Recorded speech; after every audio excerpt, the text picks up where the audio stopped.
Hi, this is Peter Punzi, horticulture guy. Today we're going to be fishing for beans. Well, actually, we're going to be using fishing line to grow our beans, our pole beans. And beans have been around for quite a few centuries. They were actually from Central America, but it spread all over the western continents by the time Columbus came. And what we're going to do today is we're going to teach you how to plant them on a fence like this with an invisible mesh that you're going to create yourself using fishing line. The first thing you're going to need to do this is you're going to need wire brads, and you want to make sure you get brads because brads actually have a head on them and they're thin so they can go into the fence because you don't want the fishing line to come off. And what we're going to do is we're going to take them and we're going to put them into the fence with our hammer, and as you can see we're going to come up here. I've already started some already, and we're going to finish up the line here. And we'll go to the bottom.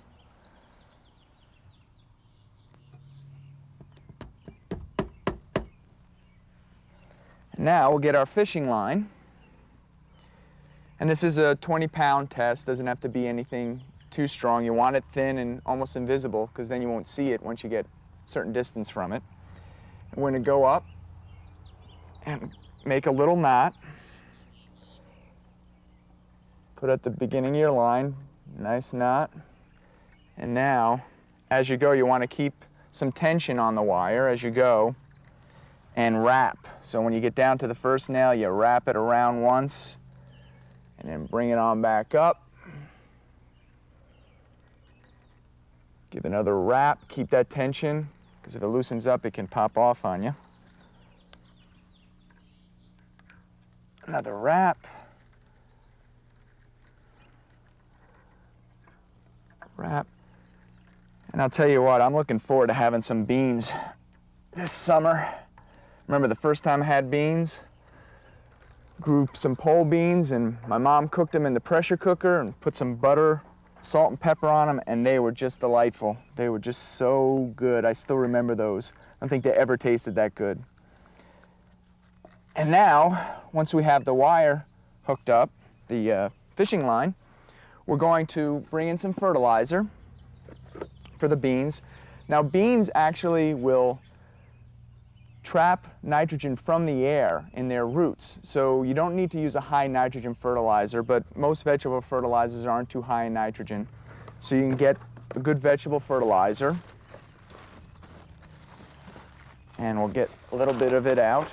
And I like to use organic fertilizer, which this is, and we spread it out in the spot that we're going to be growing our beans, and we work it into the soil. Working in the top couple inches of the soil.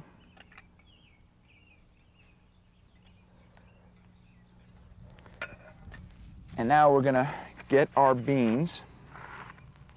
Now beans, pole beans are great because they come in, the pods themselves actually come in 4 different colors. You have your green beans, you actually have yellow beans, you have wax beans, you have burgundy beans, and you actually have Romano flat beans, which are really tasty too. They have a nutty flavor.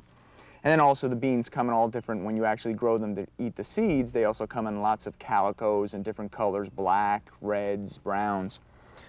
But what we're going to do is we're going to follow where we have our wire, and we're going to put 2 seeds per nail.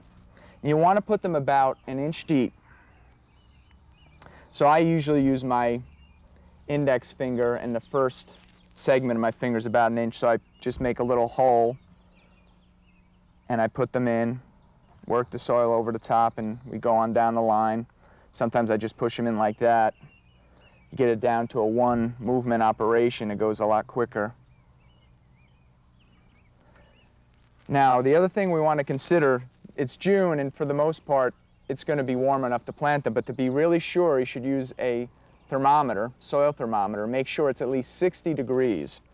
So you would stick that in the soil, get it down as far as you can. It's best to do it first thing in the morning before the sun has hit the soil and heated up, so then you know that's the true temperature. And you'll keep this in the soil for about 1 minute, and it'll read. Once it's above 60 degrees, you're ready to plant your beans. And then in about 50 to 60 days, you'll be ready to eat some beans. Now, make sure when you're growing the beans that you're picking them regularly. Don't let them get too fat, because what will happen is they'll start forming seeds, and then the plants will shut down and stop producing beans. So you want to pick them when they're young and fresh and tender and tasty. So until next time, this is Horticulture Guy at the Punzi Grange. Live long and garden.